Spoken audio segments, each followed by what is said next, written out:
Assalamualaikum warahmatullahi wabarakatuh. Bismillahirrahmanirrahim. Alhamdulillahi rabbil alamin. Allahumma salli ala sayyidina Muhammadin abdika wa nabiyyika wa rasulika nabil ummi wa ala alihi wa sahbihi wa sallim tasliman biqadri azamati dzatika fi kulli waqti wa hin. Hadratal mukarramin wal muhtaramin, jamaah taklim hikam yang berbahagia. Segala puji milik Allah subhanahu wa ta'ala. Salawat dan salam semoga senantiasa terlimpahkan kepada baginda Nabiullah Muhammad sallallahu alaihi wasallam, kepada keluarganya, juga kepada para sahabatnya, dan semoga kita istiqamah beribadah. Setelahnya kita mempelajari hikmah yang sebelumnya, yaitu yang mengatakan bahwasanya sesuatu yang telah ditanggung oleh Allah subhanahu wa ta'ala itu janganlah kita mengurusinya. Manakala kita mengurusi sesuatu yang telah ditanggung oleh Allah serta melalaikan sesuatu yang diwajibkan oleh Allah, itu menunjukkan terhadap buramnya mata hati kita. Maka hikmah selanjutnya di sini menerangkan tentang salah satu daripada perkara yang ditanggung oleh Allah subhanahu wa ta'ala adalah ijabah di dalam berdoa. Ibnu Athaillah berkata, la yakunu, tidaklah nyata apa ta'akhuru amadil ata'i, akhirnya waktunya anugerah, ma'al ilhahi, bersama dengan bersungguh-sungguh, fid du'a'i, di dalam doa, mujiban, itu mewajibkan liyaksika, bagi keputusasaanmu. Fahuwa, maka adapun Allah itu domina, telah menanggung siapa huwa Allah, laka kepadamu, al ijabah, akan ijabah, fima, di dalam perkara, silatu mayakhtaru, yang telah ikhtiar, silatu mayakhtaru, yang telah memilihkan siapa huwa Allah, laka kepadamu, la fima, tidaklah di dalam perkara, silatu matakhtaru, yang kamu memilih, di nafsika, bagi diri kamu. Wa fil waqti, dan di dalam waktu, alladzi, ya waqt, silatul ladzi yuridu, yang Allah menghendaki, la fil waqti, bukanlah di dalam waktu, alladzi, ya waktu, silatul ladzi turidu, yang kamu menginginkan.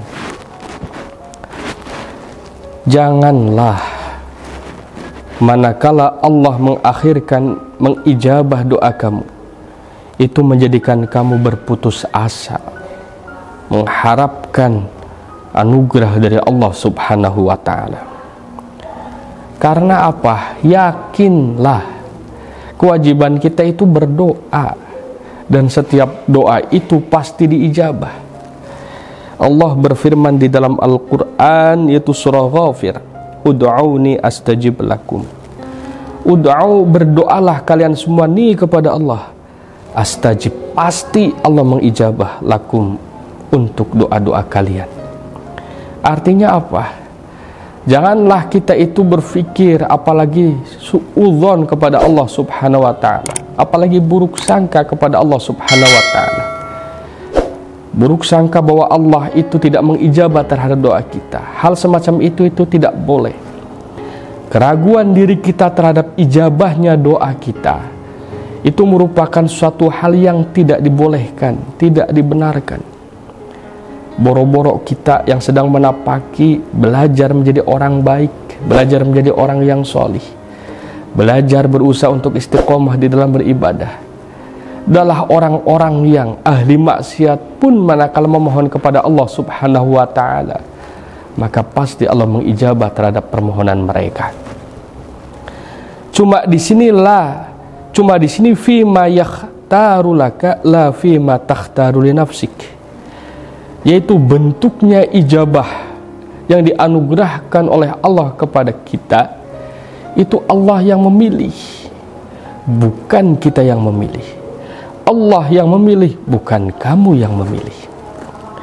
Bolehlah kita itu memohon A, B, C, D, E, F, G, H, I, J, dan sebagainya, tapi di situ, di dalam bentuk Allah mengijabah doa kita, itu juga Allah yang memilihkan kepada kita. Karena apa? Boleh jadi yang kita mohonkan itu belum tentu manfaat maslahatnya besar untuk kita, karena Allah yang menciptakan kita, sehingga Allah itu maha tahu mana yang terbaik, mana yang banyak memberikan manfaat maslahatnya kepada kita. Sehingga pada saat kita memohon kepada Allah Subhanahu wa taala, belum tentu hal yang dimohonkan oleh kita itu hal yang terbaik untuk kita. Sedangkan Allah Subhanahu wa taala Maha tahu. Manakala Allah mengijabah permohonan kita, maka belum tentu itu hal yang maslahat manfaat untuk kita. Oleh Allah itu diganti dengan hal yang lain, diganti dengan sesuatu yang lain. Sesuatu yang lain itu merupakan wujud ijabah doa kita kepada Allah Subhanahu wa taala. Boleh jadi manakala kita memohonkan ingin mobil misalkan, maka Allah pun Maha tahu pada saat kita itu diijabah doa kita ingin mobil, dikasih mobil oleh Allah Subhanahu wa taala, ternyata kita tidak mampu beli bensin, beli oli dan bayar pajaknya. Oleh Allah diganti doa kita itu diijabah oleh Allah Subhanahu wa taala dengan bentuk yang lain, yaitu berupa kesehatan keluarga kita, kesehatan diri kita, kesehatan anak istri kita. Karena apa? Kesehatan itu jauh lebih penting dibandingkan dengan mobil yang kita mohonkan. Hal semacam itu merupakan bentuk daripada hikmah yang selanjutnya. Bismillahirrahmanirrahim. Janganlah kita menjadi orang yang kaku bagaikan kuda pakai kacamata. Artinya apa? Manakala kita memohon kepada Allah sesuatu, maka harus sesuatu tersebut yang wujud, yang nyata, yang hadir di dalam kehidupan kita. Kita memohon kepada Allah itu bukan seperti kita meminta kepada kedua orang tua. Yang mana meminta kepada orang tua A itu harus diberikan A. Karena apa? Ketidaktahuan orang tua kita terhadap apa yang maslahat dan manfaat untuk kita.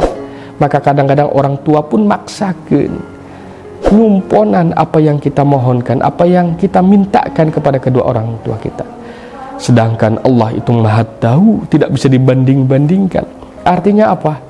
Allah selalu mengijabah. Allah itu tidak menyia-nyiakan terhadap kebaikan yang dilakukan oleh seseorang. Cuma bentuk ijabahnya dan kapan waktu diijabahnya itu Allah yang menentukan. Allah mengijabah kapan dan bentuknya apa, itu sesuai dengan kehendak Allah, bukan sesuai dengan keinginan kita. Itu merupakan intisari daripada hikmah yang seperti ini. La yakun ta'akhuru amadil ata'i ma'al ilhahi fid du'a mujiban liya'sika fa wadamina lakal ijabata fima yakhtaru lak la fima takhtaru li nafsik wa fil waqti alladhi yuridu la fil waqti alladhi turid. Barakallahu li wa lakum wallahu muwafiq ila aqwamit thariq. Assalamualaikum warahmatullahi wabarakatuh.